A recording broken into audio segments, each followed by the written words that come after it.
I just started my new job as a security guard after moving to the Midwest. Lots of small towns in the middle of long stretches of desert and mountain. I figured it's an easy paycheck since I just sit and play on my phone most of the time. My boss was going to station me at this comfy office building where they sell health insurance, but the site wasn't ready yet, so she put me on a couple of random shifts pretty far out of the area. First night I was at a 24-hour convenience store working the graveyard shift. That one sucked because I had to be on my feet the whole time and there were a bunch of drugged out wackos coming in and out. Second night I was sent to a wire factory, another graveyard shift, only this time I was the only one on property. The giant machinery would randomly beep in the night, which made me jump a couple of times as I passed. The last night before I was to start at my permanent location, I got put on a car auction lot. It's the kind of place where your car ends up after you crash it and it gets towed off. Apparently people buy them for parts. The lot was just out of town next to the freeway, and it had a really tall wall going all the way around it. I arrived while it was still bright, and I was instructed to get the keys from the owner. Usually we don't interact with a client directly, but it was a newer contract and they were still setting things up for security. There was no visible entrance, so I called the client on the phone and he came and unlocked a small gate in the middle of the high wall. The lot was divided into a few sections by panel fence, the plastic white kind, so you could only see the main area. The ground was all gravel, so every step made a loud crunch under my work boots. The owner said his name was Curtis and he led me to a mobile office in the middle of the yard, a small shack they use mainly for storing keys to all the cars they sell. He said that's where I'll be stationed for the shift and to do a patrol every hour. Make sure you lock the door every time you go through it, in or out, got it? He instructed. I thought this was a strange policy considering the office was already inside the walls and completely inaccessible. But I didn't question it. He handed me the keys and was about to leave when he stopped. "Oh yeah," he muttered. "You might see a little boy playing by the buses." "A boy?" I asked, kinda confused. I thought the lot was supposed to be empty. "Yeah, we have a little boy that sometimes plays over there." Curtis pointed to a corner of the lot. "Only he's not a little boy," he added. At this point, I kinda knew what he was getting at. "You mean a ghost," I said, chuckling. I didn't think Curtis to be the type to mess around and try to scare the guards. "Yep, exactly," he said without a trace of a smile. "Well, good luck," he said, and with that he walked out the gate and locked it behind him. For a few moments I stood outside the office staring at the gate Curtis had just closed. Surely he doesn't actually believe that, right? He's just pulling my leg to creep me out. I turned into the office and locked the door. The room was small. One wall was covered in little hooks with keys on some of them. There was one window, one small plastic table, and a folding chair. In the other corner was a tiny microwave on top of a cardboard box. At least there was somewhere to charge my phone, I thought. Even though the hut was made of wood, it felt incredibly flimsy and exposed, like being in a tent in the woods. I wasn't looking forward to sitting in this uncomfortable room all night, so I decided to do my first patrol while it was still daylight. I'd be able to get familiar with the layout of the place before trying to navigate it in the dark. I went out of the office, locking it behind me, and started walking around the place. The cars were all lined up in rows which ran the whole length of the main area. Most of them seemed only slightly damaged, but a few were complete balls of metal. I approached one of them and saw a red paper taped to the driver's window side reading Biohazard.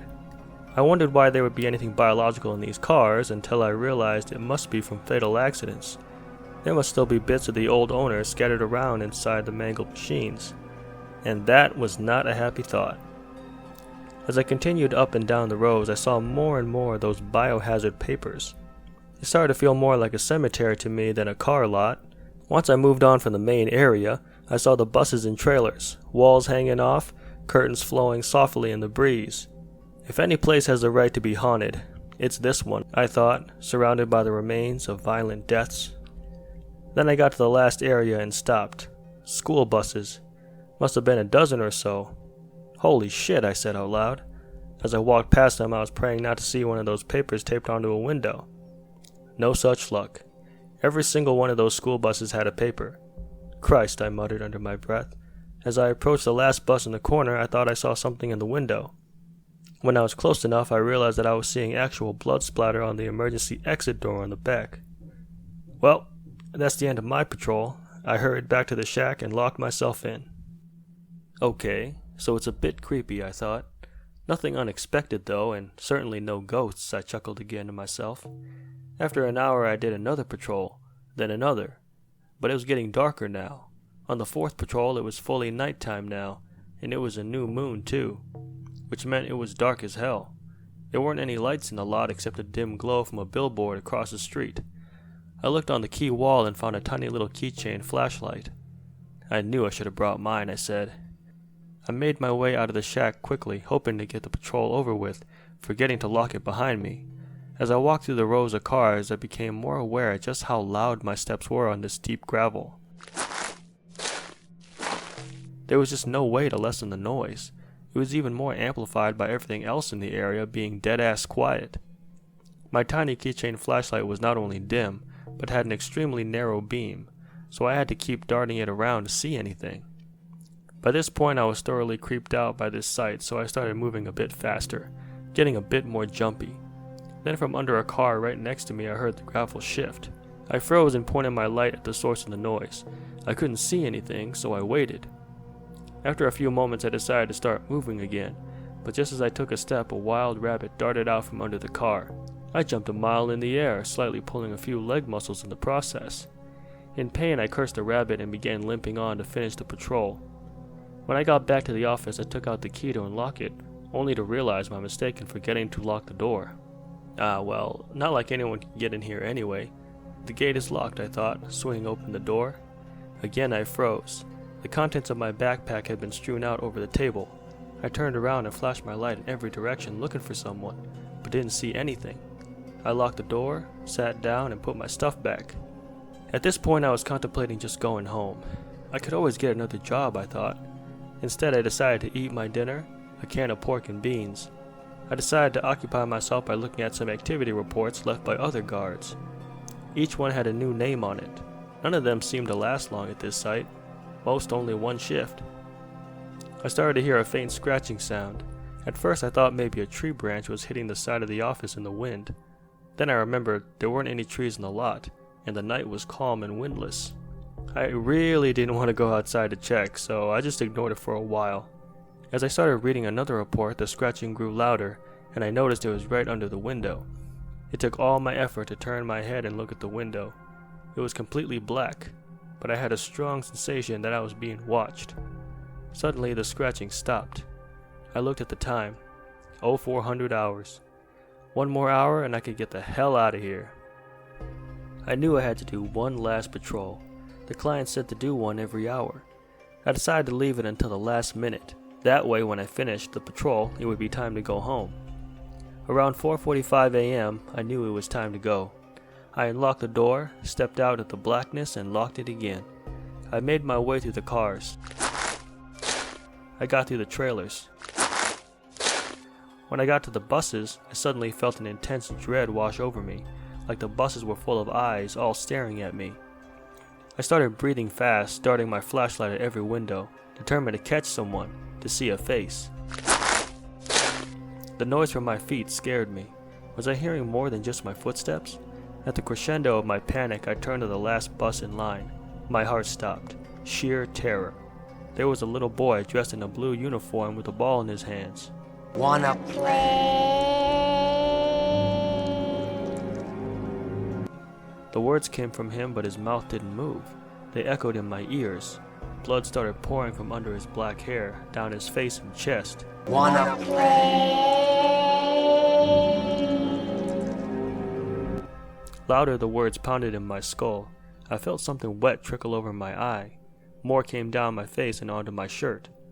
I looked down. It was blood. My own blood. I looked back up. The boy was right in front of me. I could see his solid black eyes and his too wide smile. I fell back onto the ground, kicking my feet, trying to create some distance from that thing.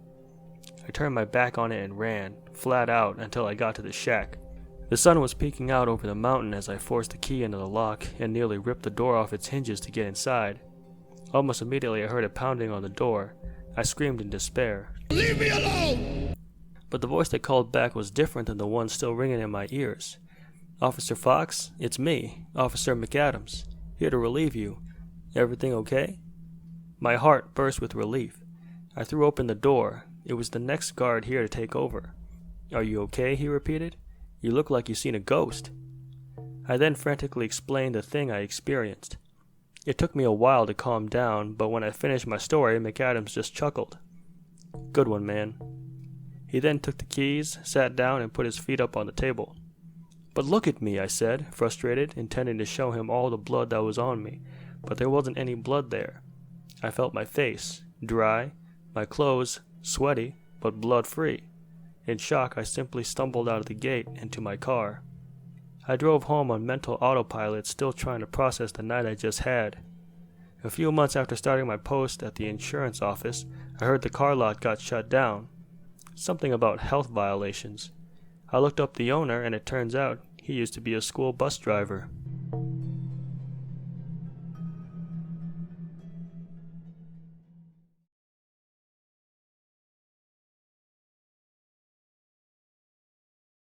I had just gone through a pretty rough divorce a few months ago. For the brief 2 years my ex and I were married, most of our nights ended up turning into shouting matches and insults. We were always so loud we had gotten several noise complaints, and an eventual ultimatum that we could be thrown out of the building. Anyway, we ended the whole thing, and she got most of everything. The house belonged to her family, along with most of everything in it. She let me only have my clothes, some photos, and my dog Riley. I was short on money at the time. Luckily, a friend of mine let me stay in his home for as long as I needed. While there, I was looking for a better paying job to help me get my life back on track. My search led me to an opening for a campus security guard at the local community college. I arrived at the interview to learn that this was a job for the night shift. I wasn't too sure about taking the job at first, but my bills and growing debts weren't going to pay off themselves. Needless to say, I started the next night. The campus itself was a decent size, both in terms of area and the number of students. The core campus includes 14 educational and auxiliary buildings. The security office was by the south entrance of the college, situated on the second floor of the parking garage. The 2 senior security guards, James and Darnell, walked me through my job description. My task every night was to complete 2 full searches around campus, checking all the buildings and monitoring security cameras. My shift would start at 9:30 at night and go through 6 o'clock in the morning, by which time I'd take the bus home. The job itself wasn't too bad. I kind of developed a friendship between James and Darnell, since there was a brief period of time our shifts would overlap. By the time they both left, it would be midnight for me, and I'd be alone on campus. It's surreal how such a place that's bustling and full of students can quickly empty out and turn silent. When my shift starts, there's usually a few cars left in the lot for those who took evening classes. Some instructors and other staff would sometimes work extra late, but those instances were rare. In short, my interaction with other people besides my coworkers was almost non-existent. Sometimes on break or in between circuits, if it stayed quiet on campus, I'd read a book or listen to spooky stories on my phone. After listening, I would start to feel a little creeped out for being in a campus all alone after dark, but I got used to it. It killed the boredom until my next circuit started. I wouldn't find much of anything out of the ordinary, aside from the random object left behind by a student, which I would bring back to the lost and found. I just had to make sure no one else was hanging around after closing. After coming back, I would check the security footage in case I missed something. There were a few screens recording specific spots with the most activity during the day, one for each parking lot, one for each floor in all the buildings, and one for the administrative office. I got decent pay every couple of weeks. After a while, I moved out of my friend's house and got a small apartment, and was saving up for a used car. I felt like my luck was starting to turn around finally.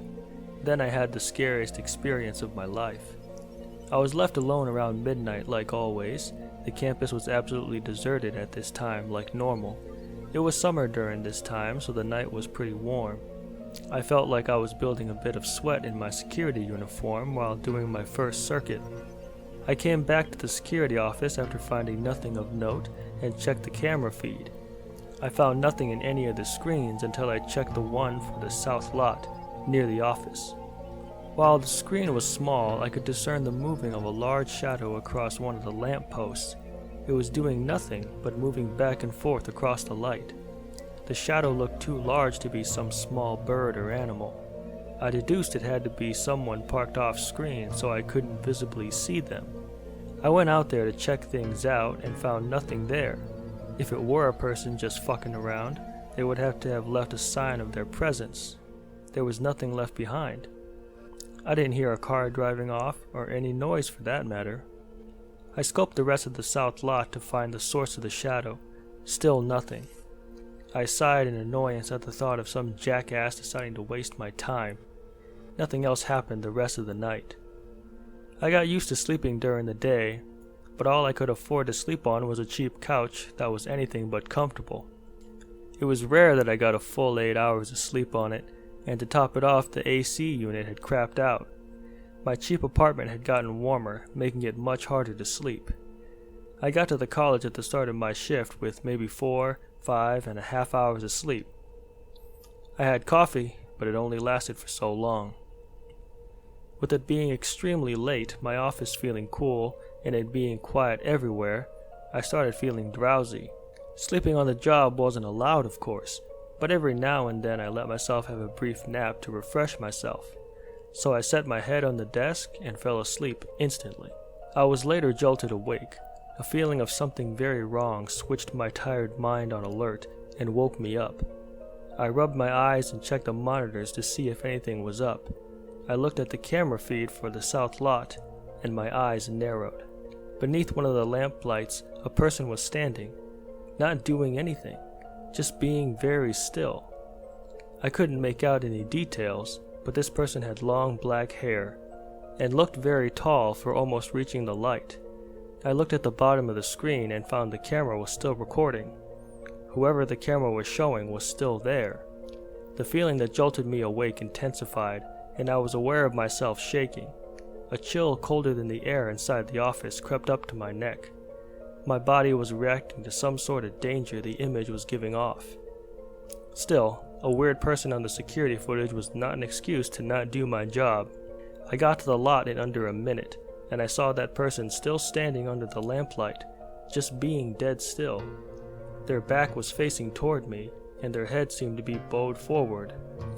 As I approached closer and tried to get their attention, I found that this trespasser was very tall and lanky, and was wearing a dirty white dress. I called to her again, asking if she needed help, but she didn't respond. She just kept standing like a statue where she was. I reached out to touch her, and my hand retracted back from the burning sensation her skin gave off, as if she were on fire. I cursed and shook my hand to cool it off, and the lady moved for the first time. Her head lifted upwards, as if finally acknowledging I was there. She turned around and I started to track backwards. Her body was humanoid, but she had the head of a goat or a ram. The fur was pitch black, contrasting against her pale skin and white dress.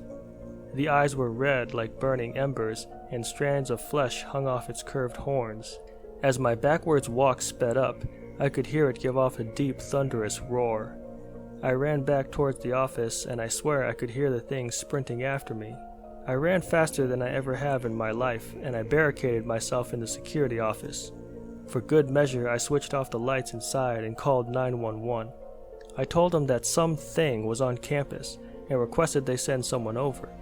I hung up and strained my ears to hear any noise outside my office. It was hard to notice anything other than the pounding of my heart working overtime. It felt like an eternity before I heard knocking at the door. The cops notified me of their presence, and I slowly opened the door. They questioned me about what I called for. When I told them, they looked at me as if I were a mental patient or a drug user. I played the footage back for them, and there the thing was. At the very least, they weren't going to arrest me for making a fake emergency call, but with the trespasser gone, there wasn't much they could do. They left, and I was once again alone. This time I was afraid. Not that I was alone, but afraid that I wasn't alone, and that thing was still out there. I wasn't taking any chances. I waited in that office, and kept the door locked until the end of my shift. I left a note saying I resigned immediately, and I never went back.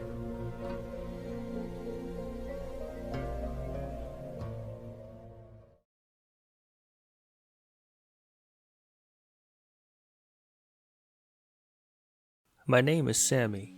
I am a 17-year-old high school student. I was privileged enough to be born in a family with no problems, financial or otherwise. I never felt the need to earn any money until the age of 17. You see, all my friends had one part-time job or another, and they used the money they earned to buy stuff for themselves and learn a thing or two about work ethics. So because of some peer pressure and the fact that I had not had one job till now, I started searching for a job. I wanted a job with a decent pay just so that I could earn a respectable income and spend money on some games without having to pester my dad every month or so. I stumbled upon a job offer on Craigslist. It read, "Position open for a night security guard at name omitted, private zoo. Earn $150 a night, work 6 hours a day, 12 a.m. to 6 a.m. The person applying should be 20 or younger for reasons that will be specified. Will have to sign NDA, non-disclosure agreement, number omitted."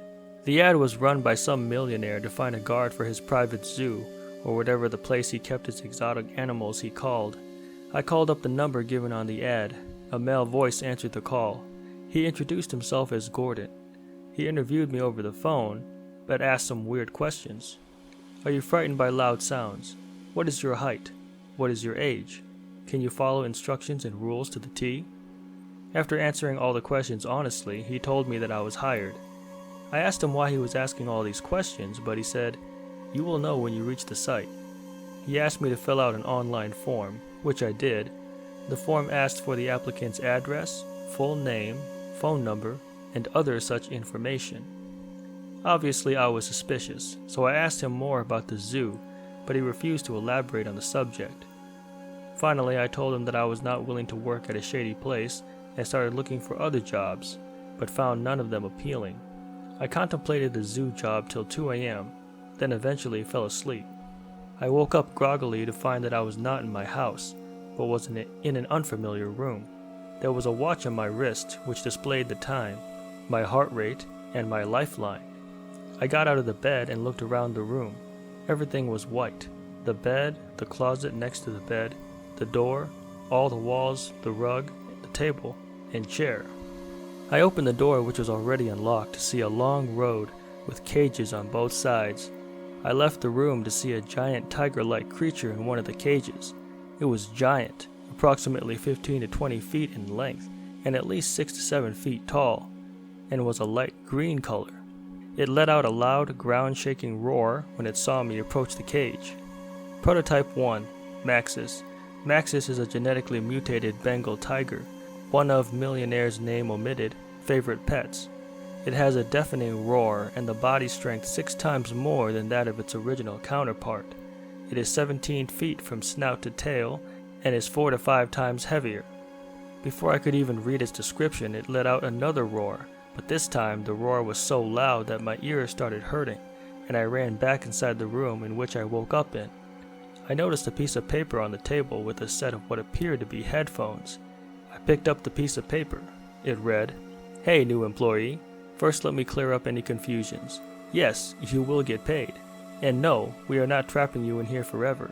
You'll just be brought here every day between 12 a.m. and 6 a.m., and a shape-shifting entity will take your place for that time. And there is no point in going anywhere. Don't go to the cops. Don't tell this to your parents because, frankly, no one will believe you. Just follow a list of rules to survive and prevent any creature from escaping. Rule 1. Wear the headphones at all times. They will cancel out all the deafening noises and sounds. Conduct a check of all 12 creatures at least every hour. Failing to do this will automatically cause all the cages to open, so don't say you hadn't been warned. Rule 2. While conducting rounds, if Prototype 10, Stygian, starts screaming and bashing up the cage, run inside your room. Lock it from the inside and open all the lights. It will only be able to harm you in dimly lit or dark environments. Rule 3. If you see another person walking inside the zoo, shoot him. There is a pistol in the drawer beside your bed. This was not mentioned earlier because it is useless against every entity here, except this one. Failing to kill him within 2 minutes of seeing him will cause your whole body to seize up and paralyze. You will feel every stroke of the knife. He will first skin you alive, then pour acid over your body, before chopping your body parts and eating them. He will keep you alive as long as he can. You'll be helpless and will have to watch the whole ordeal with your own eyes. Rule 4. If the alarms start going off, it means a prototype entity has escaped. If this happens, open Prototype 1's Maxis cage using the button in your room, under your bed, and he will take care of the rest. To get Maxis back inside his cage, take the barrel kept inside your closet and throw it in his enclosure. He will run inside to find the source of the smell of beef, then press the button under your bed once again to seal his enclosure. Rule 5. If Maxis loses the battle between him and any other prototype, shoot yourself. Maxis is your only friend in this private zoo, and they are especially hostile towards humans. Rule 6. The advantage of being younger than 20 is the fact they will be easy on you if they get their hands on you. It is seen in every prototype's behavior that they are more sadistic and aggressive towards older people. Rule 7. If while conducting your rounds you see Prototype 5 Magenta gills turn blue instead of their usual red color and she looks in your eyes, look away as fast as you can and put the headphones on. She is going to sing a song which will cause you to be enchanted and help her out of that cage, where she will devour you and let loose all the other prototypes. She is the most cunning and witty one. Rule 8. Do not go to sleep during your shift, or you'll wake up in one of the cages with any one of the prototypes. Just hope you end up in a cage with the comparatively harmless ones, like Prototype 1 Maxis, the giant tiger, or Prototype 11 Talon, the bipedal wolf-like creature that can fly. They will give you a death marginally less gruesome. Rule 9. The other prototypes will not give you major problems, but if you smell a foul stench, like that of garbage or decaying fish, follow it, enter the cage of the prototype from where the odor is coming from, and look the entity straight in the eyes. All of them can sense fear, so no matter how much they try to charge at you, do not flinch. They will not hurt you if you aren't scared of them. Then exit the enclosure after the smell has ceased. Rule 10. Every morning at 6 a.m. you'll pass out and wake up in your bed with $150 in your pocket. This will continue until you've reached the age of 20, at which point we will leave you alone. As I finished reading the note, I sensed a foul scent coming from outside my room. I followed the scent. It led me straight to the enclosure of Prototype 8.